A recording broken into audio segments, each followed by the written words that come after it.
નમસ્કાર વિદ્યાર્થી મિત્રો, MS પાવર GK પ્લેટફોર્મ પર આપનું હાર્દિક સ્વાગત છે। વિદ્યાર્થી મિત્રો, તમારા માટે દરેક પરીક્ષામાં ઉપયોગી નીવડે એવા 25 પ્રશ્નો કે જે વારંવાર પરીક્ષામાં પૂછાય છે એવા પ્રશ્નોનો ભાગ 28 લઈને આજે તમારી આગળ ઉપસ્થિત છું। તો વિદ્યાર્થી મિત્રો, સમયનો બગાડ કર્યા વગર જોઈએ આજનો પ્રશ્ન નંબર 1। ઉપરવાસ કૃતિ કોની છે? ઉપરવાસ કૃતિ કોની છે? જવાબ છે રઘુવીર ચૌધરી। ઉપરવાસ કૃતિ રઘુવીર ચૌધરીની છે। નેક્સ્ટ પ્રશ્ન, ગુજરાતની પ્રથમ સરકારની શપથ કયા મહાનુભાવે લેવડાવ્યા હતા? તો જવાબ છે રવિશંકર મહારાજે। ગુજરાતની પ્રથમ સરકારના શપથ રવિશંકર મહારાજે લેવડાવ્યા હતા। નેક્સ્ટ પ્રશ્ન, GIDCનું મુખ્ય મથક કયા શહેરમાં છે? તો GIDCનું મુખ્ય મથક અમદાવાદ શહેરમાં છે। GIDCનું મુખ્ય મથક અમદાવાદમાં છે। નેક્સ્ટ પ્રશ્ન, ગુજરાત રાજ્યના ઉદ્ઘાટક કોણ હતા? તો જવાબ છે રવિશંકર મહારાજ। ગુજરાત રાજ્યના ઉદ્ઘાટક કોણ હતા? તો રવિશંકર મહારાજ। નેક્સ્ટ પ્રશ્ન, કયું બંદર મુક્ત વ્યાપાર વિસ્તાર ધરાવે છે? તો જવાબ છે કંડલા। કંડલા બંદર મુક્ત વ્યાપાર વિસ્તાર ધરાવે છે। નેક્સ્ટ પ્રશ્ન, ગુજરાતમાં દાંડિયો નામનો પખવાડી કોણે શરૂ કર્યું હતું? તો જવાબ છે નર્મદ। ગુજરાતમાં દાંડિયો નામનું પખવાડી કોણે શરૂ કર્યું હતું? જવાબ છે નર્મદ। નેક્સ્ટ પ્રશ્ન, આઝાદ હિન્દ ફૌજની સ્થાપના ક્યાં કરવામાં આવી હતી? તો જવાબ છે સિંગાપુર। આઝાદ હિન્દ ફૌજની સ્થાપના ક્યાં કરવામાં આવી હતી? જવાબ છે સિંગાપુર।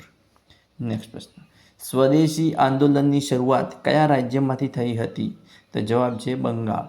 સ્વદેશી આંદોલનની શરૂઆત કયા રાજ્યમાંથી થઈ હતી? તો જવાબ છે બંગાળ। નેક્સ્ટ પ્રશ્ન, ગુજરાતમાં સૌપ્રથમ અંગ્રેજી શાળા ક્યાં શરૂ થઈ હતી? તો જવાબ છે સુરત। ગુજરાતમાં સૌપ્રથમ અંગ્રેજી શાળા ક્યાં શરૂ થઈ હતી? સુરતમાં। નેક્સ્ટ પ્રશ્ન, વૃંદાવન ફિલ્મ સ્ટુડિયો ક્યાં આવેલો છે? તો જવાબ છે ઉમરગામ। વૃંદાવન ફિલ્મ સ્ટુડિયો ક્યાં આવેલો છે? જવાબ છે ઉમરગામ। નેક્સ્ટ પ્રશ્ન, અમદાવાદને ધૂળિયું શહેર તરીકે કોણે ઓળખાવ્યું હતું? તો જવાબ છે જહાંગીર। અમદાવાદને ધૂળિયું શહેર તરીકે કોણે ઓળખાવ્યું હતું? જવાબ છે જહાંગીર। નેક્સ્ટ પ્રશ્ન, ગુજરાતી વિશ્વકોશના નિર્માણમાં કોનું યોગદાન વિશેષ રહેલું છે? તો જવાબ છે ધીરુભાઈ ઠાકોર। ગુજરાતી વિશ્વકોશના નિર્માણમાં કોનું યોગદાન વિશેષ રહેલું છે? જવાબ છે ધીરુ ઠાકોર। એક સાથે નવસિંહને પાણી પીતા તસવીરમાં ઝડપના પ્રકૃતિવિદ તસવીરકાર કોણ હતા? તો જવાબ છે સુલેમાનભાઈ પટેલ। એક સાથે નવસિંહને પાણી પીતા તસવીરમાં ઝડપના પ્રકૃતિવિદ તસવીરકાર કોણ હતા? તો જવાબ છે સુલેમાન પટેલ। નેક્સ્ટ પ્રશ્ન, મીરા દાતારનું સ્થાન ક્યાં આવેલું છે? તો જવાબ છે ઉનાવા। મીરા દાતારનું સ્થાન ક્યાં આવેલું છે? ઉનાવા। ઝવેરીલાલ મહેતાનું નામ કયા ક્ષેત્રે જાણીતું છે? ઝવેરીલાલ મહેતાનું નામ ફોટો જર્નલિઝમ ક્ષેત્રે જાણીતું છે। ઝવેરીલાલ મહેતાનું નામ કયા ક્ષેત્રે જાણીતું છે? Photo journalism. નેક્સ્ટ પ્રશ્ન, પંડિત ઓમકારનાથ ઠાકુરનું નામ શાની સાથે સંકળાયેલું છે? તો જવાબ છે શાસ્ત્રીય સંગીત।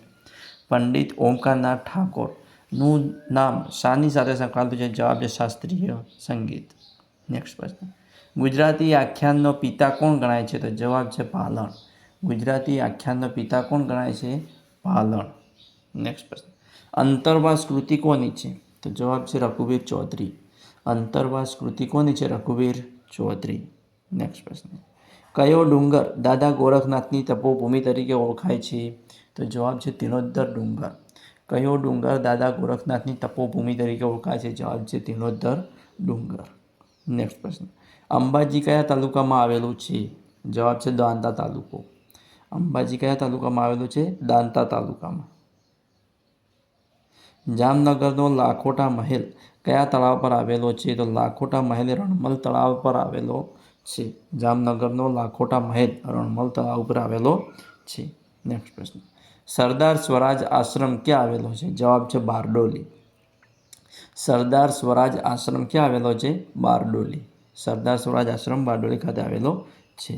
નેક્સ્ટ પ્રશ્ન, ભારત છોડો 1942નો પ્રસ્તાવ કોંગ્રેસે ક્યાં પસાર કર્યો હતો? તો જવાબ છે મુંબઈ।